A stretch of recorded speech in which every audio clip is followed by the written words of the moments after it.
that very much a point gained? I think so. That you go away to the top of the league, keep a clean sheet, pick up a point. It's positive. I thought that we were excellent today. It was a totally different type of performance, different to any performance that we put on this season. But we showed real resolve, graft, character, organisation, leadership. But we're missing Teague. We're missing Scotty Leather. That's two of generally the main starters in the back, in the defence. We're missing a few other players as well. We've been up against it tonight. There's a few that are ill, but to come to league leaders, and it looked like we'd been training for about 3 weeks with that shape that we put on. I think it was a really good shape. They found it difficult to break us down, and I think come the end of it, overall, I think we probably deserved to get a point out of it. And it's the third clean sheet in a row as well. Yeah, look, there's loads of positives that we can take from this, and the clean sheet is the main thing. I think we've had 5 or 6 clean sheets, which is amongst the top 4 or 5 in the league, if not the top. So over the last 7 games, we've picked up more than probably not right in saying that, not more than enough points, but we've certainly had some really strong performances, and we've shown again that we can, we've got enough in our dressing room to compete. The only issue that we've got at the moment is we need to turn one of these 9 draws or 2 of these 9 draws into a win. And if we can do that, we'll slowly start to propel ourselves up the league. But look, we've come up against these, we've come up against Woking, we've come up against Bromley, we've come up against other sides who are in the top 6 or 7, and we've done more than enough to show that we're more than capable. I'm just, out of all the points that we've gained this season, I'm probably happiest with that one, and it was more of what the lads brought. I've got Rossi, who's playing there tonight. Rossi's been chomping at the bit to try and get some minutes, and he's more than earned to start and place. Same as Dodsey.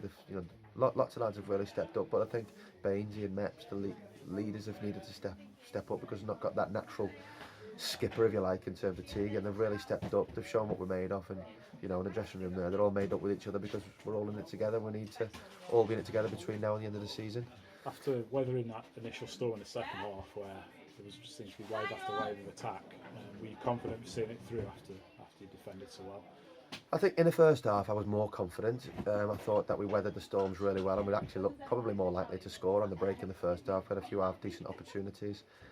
Second half, I thought as the game went on, they were obviously the strongest side. They had probably up to 80% of possession. They moved quite well. They were a lot more fluid in the movements. The full-backs created a few underlaps, and the centre-halves brought the ball out. So, they tried. They huffed and puffed, and they tried, but they didn't really get in behind us. I was quite confident with the balls going out to the side, and us dealing with crosses with the lads that we've got in there. Look, they could have easily nicked it. It's one of those games. They could have nicked it. They could have got a head or a shot when it may have glanced in. But overall, I thought that we were good value for the point.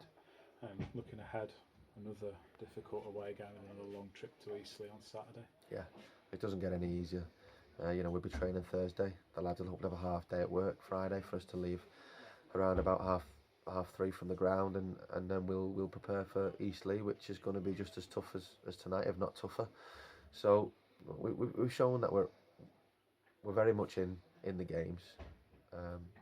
We're showing that we've got the players to be able to compete. It's just a case of turning a few of these draws into wins, and if we can do that, it'll give us all a lot of confidence. I think tonight's given us a lot of confidence. Certainly the whole squad a lot of confidence. So I'm delighted, but yeah, I look forward to the next game.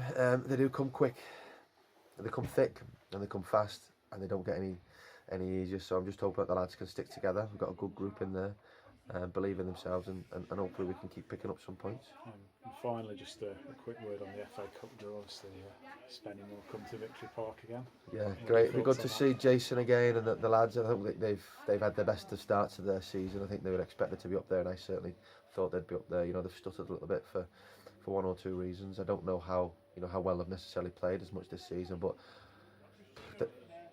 there's a lot riding on this game for us and for them as well, especially.